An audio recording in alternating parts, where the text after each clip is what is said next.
Hello everyone, welcome to you all in my YouTube channel. Today we are going to discuss about an important topic of research that is hypothesis. आजको यो सेसनमा हामी hypothesis भनेको र विशेष गरेर डिरेक्सनल and non डिरेक्सनल hypothesis कसरी बनाउने with example हामी हेर्ने ट्राई गर्छौं. सो मुभिङ अहेड हामी हाइपोथेसिस भन्ने के बुझिन्छ भन्दाखेरि चाहिँ एउटा एजम्पसन. अझ क्लियरली भन्ने हो भने हाइपोथेसिस मिन्स अ गेस. एउटा यो टेन्टेटिभ स्टेटमेन्ट हो, यो एउटा प्रेडिक्टिभ स्टेटमेन्ट हो. यसले के गर्छ भन्दाखेरि हाइपोथेसिसले जहिले पनि between two or more than two variables बिचको चाहिँ लजिकली एस्टिमेटेड रिलेसनसिपलाई रिफ्लेक्ट गर्ने काम गर्छ. दुई वा दुईभन्दा बढी भेरिएबलको रिलेसनसिपको डिरेक्सन कस्तो छ, त्यो रिलेसन चाहिँ एक्सनल छ कि त्यो रिलेसनसिप चाहिँ नन डिरेक्सनल छ, त्यो कुरालाई यसले एस्टिमेटेड गर्छ. र हाइपोथेसिस भन्ने बित्तिकै यो ट्रु भन्ने हुँदैन. हामीले यसलाई विभिन्न स्ट्याटिस्टिकल टुल्सहरू युज गरेर हामीले चाहिँ यसलाई टेस्ट गर्नुपर्ने हुन्छ र त्यो हाइपोथेसिसलाई रिजेक्ट गर्ने वा त्यो हाइपोथेसिसलाई हामीले एक्सेप्ट गर्ने भन्ने कुरा चाहिँ स्ट्याटिस्टिकल टेस्टहरू गरेपछि मात्रै हामीलाई थाहा हुन्छ. त्यही भएर hypothesis is a guess, it is an belief भन्दा पनि भयो. एउटा लजिकली एस्टिमेटेड रिलेसनसिप हो between two or more than two variables and that is expressed in the form of tested statement. Okay, so moving ahead, हामीले hypothesis चाहिँ कतिखेर बनाउने त भन्दाखेरि जब प्रब्लम स्टेट गर्नुहुन्छ आफ्नो रिसर्चमा, जब प्रब्लम आइडेन्टिफाई हुन्छ, मिन्स जब तपाईलाई प्रब्लम थाहा हुन्छ कि तपाईको पर्टिकुलर इस्यु के हो, तपाईँ रिसर्च केमा गर्न जाँदै हुनुहुन्छ. एन्ड देन जब आफ्टर द्याट जब तपाईँ लिटरेचर रिभ्यू गर्नुहुन्छ, तपाईँ एउटा डिटेल कम्प्रिहेन्सिभ स्टडी जब गर्नुहुन्छ तपाईँको टपिक प्रति होइन, and then only you will be able to formulate a hypothesis.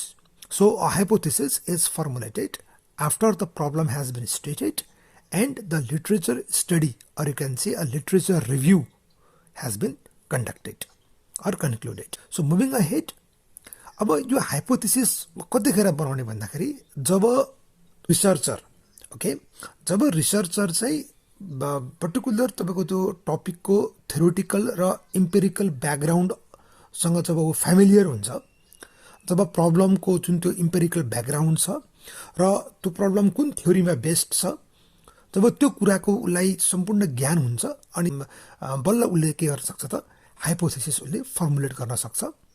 हामीले नोट गरौँ, हाइपोथेसिसले जहिले पनि के गर्छ त थ्योरीलाई कन्फर्म वा थ्योरीलाई डिस्कन्फर्म गर्ने गर्छ. मिन्स हामीले चाहिँ के गर्छौँ त स्ट्याटिस्टिकल टेस्टहरू युज गरेर हामीले पर्टिकुलर जुन त्यो हाइपोथेसिस छ तपाईँको चाहिँ त्यसलाई कि त एक्सेप्ट गर्छौँ कि त रिजेक्ट गर्छौँ र त्यही अनुसार त्यो पर्टिकुलर थ्योरीलाई हामी कन्फर्म गर्छौँ वा डिस्कन्फर्म पनि गर्न सक्छौँ. ओके, सो मुभिङ अहेड होइन, हामीले अगाडि पनि भनेको छौँ कि हाइपोथेसिस भन्ने बित्तिकै यो एउटा टेन्टेटिभ हो. Okay, and this statement can be acknowledged by rejecting or तपाईको चाहिँ accepting by a means of research. यो स्टेटमेन्टलाई कि त आइदर एक्नोलेज गर्न सकिन्छ वा तपाईँको रिजेक्ट गर्न सकिन्छ. ओके, सो हाइपोथेसिसले जहिले पनि के गर्छ, it is a necessary between the theory and the investigation which leads to the addition of the new knowledge. यसले चाहिँ थ्योरी र तपाईँको चाहिँ इन्भेस्टिगेसन बिचको एउटा इम्पोर्टेन्ट लिङ्कको पनि यसले काम गरिरहेको हुन्छ. ओके, सो हामीले के बुझ्यौँ भन्दाखेरि हाइपोथेसिस इज एन एजम्पसन. यो एउटा टेन्टेटिभ स्टेटमेन्ट हो जुन चाहिँ एउटा टेस्ट स्टेटमेन्टको फर्ममा हुन्छ. जुन स्टेटमेन्टमा के हुन्छ तपाईँको चाहिँ two or more than two भेरिएबलको रिलेसनसिप कस्तो छ भन्ने कुराहरूको रिफ्लेक्ट गरे हुन्छ. आइदर त्यो रिलेसनसिप डिरेक्सनल हुन्छ र अथवा तपाईँको चाहिँ नन डिरेक्सनल पनि हुन सक्छ. सो मुभिङ अहेड हामीले के बुझ्छौँ भन्दाखेरि अब hypo is simply, it is merely an assumption or a supposition, you can say a belief, okay, and that belief need to be proved or disproved. Hypothesis simply एउटा assumption हो, एउटा belief हो, एउटा चाहिँ supposition हो जुन चाहिँ proved वा disproved गर्न सकिन्छ by the means of the various different step tools. Okay, so moving ahead, हैन, हामीले हाइपोथेसिस र प्रब्लम बीचको डिफरेन्स पनि थाहा पाउनु पर्छ हैन. यसको सर्टन तपाईको चाहिँ डिफरेन्सहरु छन्. जस्तै भनौं तपाईको चाहिँ प्रब्लम जहिले पनि क्वेशनको फर्ममा हुन्छ, ओके, र it serve as the basis or origin from which a hypothesis is derived. र त्यो प्रब्लमको माध्यमबाट हामी हाइपोथेसिस डिराइभ गर्छौं. तर हाइपोथेसिस भनेको के फेरि? Hypothesis is a suggestion to a problem, okay, र त्यो प्रब्लमको एउटा सजेस्टेड सोल्युसन नै के हो त? हाइपोथेसिस हो. ओके, यो सो हामीले यहाँबाट के क्लियर हुन्छ भन्दाखेरि चाहिँ हाइपोथेसिस भनेको के रहेछ? एउटा सजेस्टेड सोल्युसन रहेछ र त्यो suggestion can be accepted, can be rejected.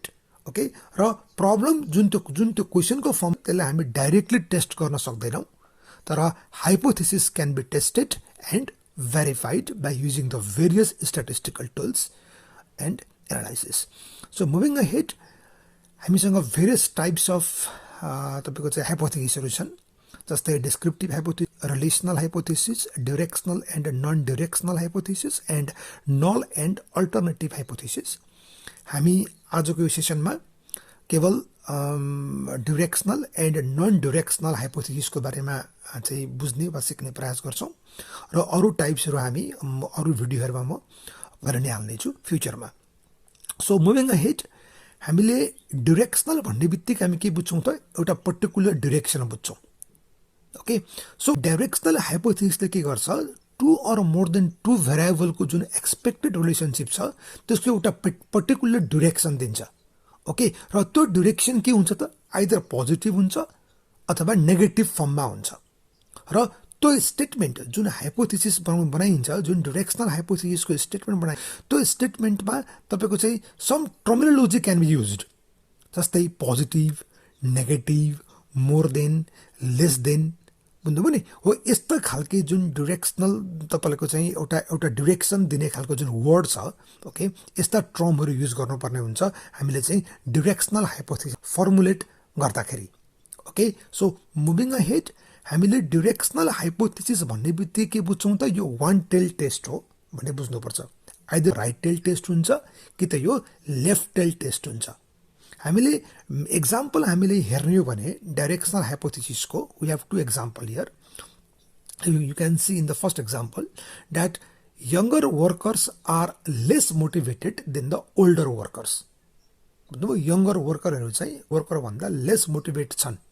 Okay, so यो डिरेक्सनल हो कि नन डिरेक्सनल हो त? यो डिरेक्सनल हाइपोथेसिस हो. अब यो लेफ्ट टेल टेस्ट हो कि राइट टेल टेस्ट हो भन्दाखेरि यो लेफ्ट टेल टेस्ट हो भन्न पनि सकिन्छ यसलाई, किनभने यसले लेस भनिरहेको छ हैन. सो तपाईको यहाँ पर्टिकुलर डिरेक्सन दिएको छ less. This is a directional hypothesis. Next example we have the greater the workload the lower the job satisfaction of the worker. यहाँ पनि डिरेक्सन दिएको छ. जब वर्कलोड बढ्छ भने तपाईको चाहिँ जब सेटिस्फ्याक्सन के हुन्छ र त?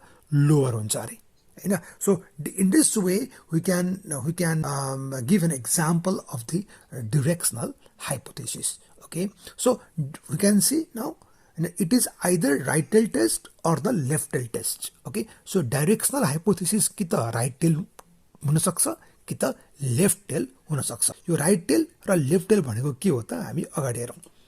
हामी यो एक्जाम्पल हेर्न सक्छौं. राइट टेल टेस्ट हैन, तपाईको स्क्रिनको राइट ह्यान्ड साइडमा हेर्नुस्. तपाईको पट्टि चाहिँ जुन त्यो ब्लू कलरले जुन सेड भएको छ त्यो क्रिटिकल रिजन हो.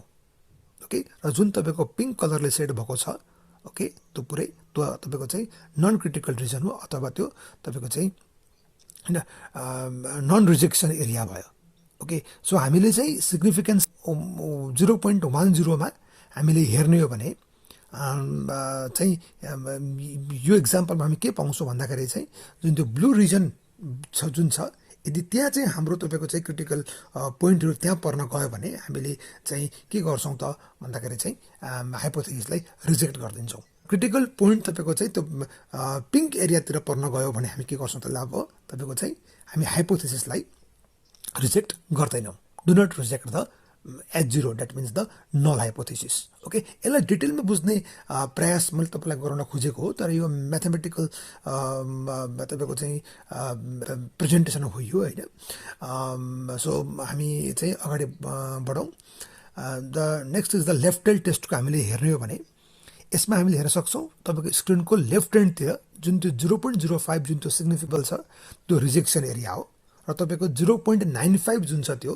जुन त्यो ब्लू कलरले जुन सेड भएको छ त्यो चाहिँ एक्सेप्टेन्स रिजन हो सो तपाईको क्रिटिकल भ्यालु जुन छ तपाईको जुन त्यो जेड भ्यालु छ ओके त्यो जेड त्यो तपाईको जेड जुन त्यो क्याल्कुलेटेड भ्यालु चाहिँ रिजेक्सन पर्न गयो भने हामी त्यसलाई के गर्छौं तपाईको हाइपोथेसिसलाई रिजेक्ट गर्छौं यदि तपाईको चाहिँ जेड जुन क्याल्कुलेटेड भ्यालु छ तपाईको चाहिँ ब्लू रिजनतिर ब्लू एरियातिर गयो अथवा एक्सेप्टेन्स रिजनतिर गयो भने हामी नल हाइपोथेसिसलाई तपाईको रिजेक्ट गर्दैनौं सो यसरी यसलाई हामी के भन्छौं त लेफ्ट टेल टेस्ट पनि भन्न सकिन्छ next is the non directional hypothesis okay अब हामी हेर्न सक्छौं यहाँ डाइरेक्सनल हाइपोथेसिसमा एउटा पर्टिकुलर डाइरेक्सन दिएको हुन्छ स्टेटमेन्टमा जस्तै negative less than more than भनेको हुन्छ भने नन डाइरेक्सनल हाइपोथेसिसमा त्यस्तो कुनै पनि क्लुहरू अवेलेबल भएको हुँदैन ओके त्यो क्लु अवेलेबल नभइसके पछाडी हामीले